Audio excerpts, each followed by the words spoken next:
Trước thì mình cũng có mua một chiếc đài này nhưng mà nó hỏng rồi. Định không mua nữa vì thời gian cũng chả có mà nghe. Nhưng mà lỡ mê cái giọng của em Hồng Nhung ở VOV Giao thông rồi, nên quyết định mua thêm một chiếc đài khác, Tecsun DR920C. Mua để tiếp tục còn nghe được cái giọng của em Hồng Nhung các bạn ạ. Rất mê cái giọng của em ấy luôn. Đây các bạn nhìn thấy chưa? Hãng cho chúng ta một cái bao, cái túi đựng cũng khá đẹp ấy, giả da. Cái này bằng vải thôi các bạn nhé. Bên trong bọc túi bóng khá cẩn thận luôn. Và đây chính là chiếc đài radio Tecsun DR920C. Và chúng ta hãy cùng nhau tìm hiểu xem chiếc đài này có những cái tính năng gì và bên trong của nó có những gì các bạn nhé. Ok, chúng ta hãy cùng bắt đầu video. Thì ngoại thất của em nó đây các bạn nhé. Các bạn nhìn thấy không? Khá đẹp luôn ạ. Cái màu này mình thấy nó rất chi là sang luôn. Tecsun, mã của nó DR920C. Trên của nó là có một cái màn hình LCD rất tiện dụng trong quá trình chúng ta sử dụng. Và nó sẽ có các cái hàng phím bấm này.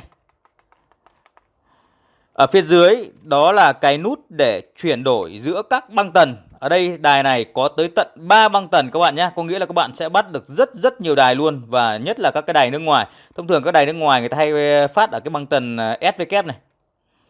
Bên hông của nó thì các bạn nhìn thấy nó có một cái nút điều chỉnh. Cái này là tune, này là tần số này, chính là cái lựa chọn tần số này. Power, bật nguồn này. Và phía sau thì các bạn nhìn thấy này, ở đây nó sẽ có một cái hộc pin. Và ở đây người ta sẽ sử dụng 2 viên pin, hay là 2 viên pin A đấy, pin tiểu ấy, là cái pin như này này. Và ở đây các bạn nhìn thấy nhà sản xuất in rất rõ ràng các cái thông số của cái đài này. 3 băng tần, rất nhiều giải tần luôn. Các bạn có thể lật cái này lên, nó làm cái chân trống này, các bạn nhìn này. Đấy, rất tiện dụng luôn nhá. Và đây có dán tem nhãn chống hàng giả này các bạn này. Tem của nhà sản xuất này. Rồi mã số đầy đủ luôn nhá. Ở phía hông này thì các bạn nhìn thấy ở đây nó sẽ có một cái nút volume điều chỉnh to nhỏ, một cái jack tai nghe và một cái lỗ cắm nguồn 3V. Nếu các bạn không dùng pin thì chúng ta có cái bộ nguồn 3V chúng ta cắm vào đây. Phía trên này thì các bạn nhìn thấy ở đây nó sẽ có một cái anten dài 60 phân. Đây, mình đã lắp 2 viên pin tiểu AA rồi. Nếu mà các bạn mà nghe nhiều ấy, thì các bạn nên mua cái pin sạc. Rồi, thì để bật cái đài này lên thì các bạn sẽ chọn cái băng tần các bạn nhé. Các bạn có thể là chọn băng tần FM này, hoặc là MW này, hoặc là SW này. SW thì nó sẽ gồm có 10 băng tần, thì 10 băng tần tương ứng với các cái tần số ở phía dưới này, các bạn nhìn thấy đây. Hoặc là các bạn có thể là nhìn trên cái màn hình này nó cũng sẽ hiển thị cái tần số. Giả sử bây giờ mình sẽ chọn cái tần số FM này đi. Sau đó là các bạn sẽ bật đài lên. Đấy, bật đài lên và các bạn sẽ điều chỉnh cái volume bằng cái núm này, to nhỏ bằng cái núm này. Đây chính là cái núm để chúng ta sẽ dò sóng nhá, tức là dò tần số đấy. Bây giờ đang ở tần số 91 này, chúng ta có thể là dò sang tần số 90 này, chúng ta vặn này. Thì vặn này thì trên màn hình nó sẽ hiển thị lên tần số cho chúng ta, hoặc là lên tần số 100 này. Cái này nó bằng vặn nên là khá nhanh luôn các bạn ạ.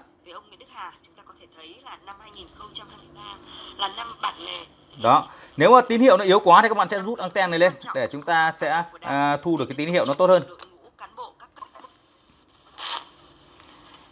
Thế đây là cái tần số 91 MHz là cái tần số VOV Giao thông mà mình rất hay nghe em Hồng Nhung nói đây. Các phương tiện chúng ta chú ý. Còn bây giờ như thường lệ mời quý vị và các bạn cùng cập nhật những diễn biến mới về thời tiết. Tiếp theo ở đây các bạn có thể nhìn thấy một cái nút là nút live, thì trên cái màn hình này nó sẽ có một cái đèn, các bạn nhìn thấy chưa? Có một cái đèn này. Đấy, cái đèn này rất tiện trong buổi tối này. Ban ngày thì hơi khó nhìn. Bây giờ mình sẽ tắt bớt điện đi thì các bạn nhìn thấy này. Đây này các bạn nhìn thấy chưa? Cái đèn này, đèn là màu cam này. Nhưng mà cái đèn này nó chỉ sáng được khoảng mười mấy giây thôi là nó lại tắt, cũng hơi tiếc. Sáng ít quá, kể nó sáng lâu hơn được thì tốt hơn. Ở đây các bạn nhìn thấy có một cái phím sleep. Sleep có nghĩa là hẹn giờ tắt. Thì các bạn hiểu nôm na nó là hẹn giờ tắt đài. Các bạn nhấn này thì các bạn nhìn thấy ở đây nó sẽ có một cái biểu tượng là cái giường. Tức là chúng ta khi nào mà nó hết thời gian cài đặt thì là nó sẽ tự động nó tắt đài gì cho chúng ta. Cũng khá tiện lợi. Nhưng các bạn để ý này, để cái nút sleep này nó có tác dụng thì các bạn nhìn thấy có mũi tên nó chỉ xuống cái chữ ập này. Thì các bạn phải gạt cái này sang chữ ập nhé. Đấy, gạt cái này sang chữ ập thì cái sleep nó mới có tác dụng. Còn nếu mà các bạn gạt sang chữ ập mà các bạn nhấn tắt thì là đài nó không tắt. Đấy, còn các bạn muốn nghe liên tục thì các bạn sẽ gạt sang chữ on, là đài nó sẽ bật liên tục và nó sẽ không phụ thuộc vào các cái phím khác. Nhưng mà muốn sử dụng phím flip thì các bạn sẽ phải gạt sang phím ập. Đấy, ví dụ như bây giờ mình muốn nghe đài thì mình bật cái này flip này lên để nó hiện cái biểu tượng cái giường lên. Sau đó là sau một thời gian thì nó sẽ tự động đi tắt đi cho chúng ta. Cái slip này thì mặc định nó sẽ để là 60 phút nó sẽ tắt, và chúng ta cũng có thể cài đặt cái thời gian tắt và tối đa được là 2 tiếng. Đây ví dụ nhá, bây giờ mình tắt slip này và các bạn muốn cài đặt thì các bạn sẽ bật lên và giữ cái phím slip này, bật này, giữ này. Các bạn nhìn thấy biểu tượng và nó sẽ hiển thị cái thời gian này. Và các bạn có thể là thay đổi, ví dụ như là chúng ta muốn là 1 tiếng 59 phút, tức là gần 2 tiếng ấy, thì nó mới tắt thì các bạn sẽ bấm vào đây. Ở đây nó chỉ là được 2 tiếng thôi. Hoặc là các bạn có thể là điều chỉnh cái phím phút ở đây. Ví dụ như là 1 tiếng 50 phút thì sau 1 tiếng 50 phút nó sẽ tự tắt. Và khi mà cài đặt xong chúng ta nhả slip ra và chúng ta cứ thế nghe đài, và sau 1 tiếng 50 phút nó sẽ tự động tắt cho chúng ta. Thì đấy là cái tính năng tự tắt đài. Cái nút time set này, đây mình tắt đài đi đã. Khi mà tắt đài đi thì nó sẽ tự động nó hiển thị lên cái giờ thực tế cho chúng ta, và chúng ta có thể cài đặt cái thời gian thực tế bằng cái nút time set và cái phím hour và minute này là phím giờ và phút này. Ví dụ như bây giờ là 6 giờ 40 thì mình sẽ nhấn cái nút time set này, nhấn giữ nhá. Thì 6 giờ thì là có rồi thì mình sẽ không cần phải bấm nút giờ nữa, và bây giờ mình bấm phút này, 6 giờ 40 đúng không ạ? Đấy, 6 giờ 40 nhấn xong thì mình sẽ nhả ra. Và các bạn lưu ý là chữ PM là buổi chiều. Còn nếu mà nó là buổi sáng thì các bạn sẽ bấm nút giờ cho nó chuyển sang buổi sáng nhé. Thì đây là cái phím cài đặt về giờ. Còn cái alarm này thì có gồm có alarm set và alarm on off này. Thì alarm set chính là cài đặt thời gian bật máy các bạn nhé. Các bạn muốn bật cái máy này sau mấy giờ nó bật. Ví dụ bây giờ là 6 giờ 40 mình muốn là cài đặt 6 giờ 42 nó bật máy thì các bạn nhấn giữ cái nút alarm set này, nhấn giữ này. Sau đó là mình sẽ chọn 6 giờ thì có rồi, 6 giờ 42 này, 41 này, 41 này, 42 này. Và cài xong chúng ta sẽ nhả ra. Thì bây giờ hiện tại nó đang 6 giờ 40 đúng không? Và các bạn muốn nó kích hoạt cái tính năng này thì các bạn nhấn cái nút alarm on off này. Các bạn nhấn này thì các bạn nhìn thấy có cái biểu tượng cái loa này, thì đây là đang bật cái tính năng tự động bật đài nhá.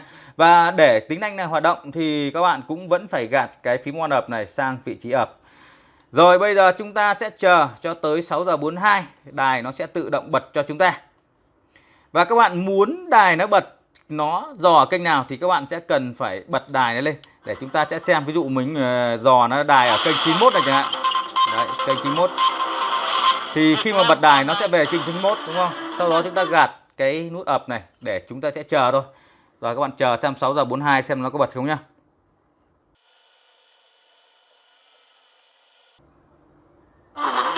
Đấy các bạn thấy không? 6 giờ 42 nó sẽ tự động bật đài cho chúng ta. Cực kỳ hữu ích luôn nhá. Đây, mình đã tháo tất cả các ốc ra rồi. Các bạn sẽ tháo nốt cái núm chỉnh tần số này ra. Và chúng ta nhấc ra thôi. Đây là cái mặt đằng sau đây. Mặt đằng sau thì không có gì, có mỗi cái anten này. Còn đây chính là cái mạch bên trong của nó đây các bạn nha. Một con IC không có để lại dấu vết gì. Các anh Trung Quốc, các anh rất hay xóa số đi. Đây, mình đã tháo tung nó ra đây, các bạn xem này. Phải nói là mình cực kỳ phấn khích khi mà nhìn những cái linh kiện này các bạn nhé. Thời thơ ấu trở về thì cái loa đây. Đây là hai cái dây ra loa này các bạn này. Đây. Phía trên của nó là một cái màn hình hiển thị và các cái phím bấm này. Thì cái màn hình này nó sẽ kết nối với cái con IC này. Thì mình nghĩ con IC này chính là cái con để nó đo tần số. Sau đó là nó sẽ hiển thị cái tần số đó lên màn hình như này. Nên là nó rất chi là trực quan so với cái việc mà chúng ta dùng cái thanh gạt mà nó chỉ thị ấy. Đây các bạn nhìn thấy đây nhá. Nó bắt sóng này. Các bạn nhìn thấy này, đây là các cái cuộn dây này. Và chỉ có ở những cái đài cổ xưa nó mới hay dùng cái cuộn dây này rồi. Chứ còn cái đài hiện đại bây giờ nó bằng số hóa hết rồi, nó tích hợp hết trong con IC. Nhưng với chiếc đài này nó vẫn dùng cái công nghệ analog ngày xưa. Đây các bạn nhìn thấy đây. Đấy. Đây các bạn nhìn thấy chưa? Rất nhiều cuộn dây luôn.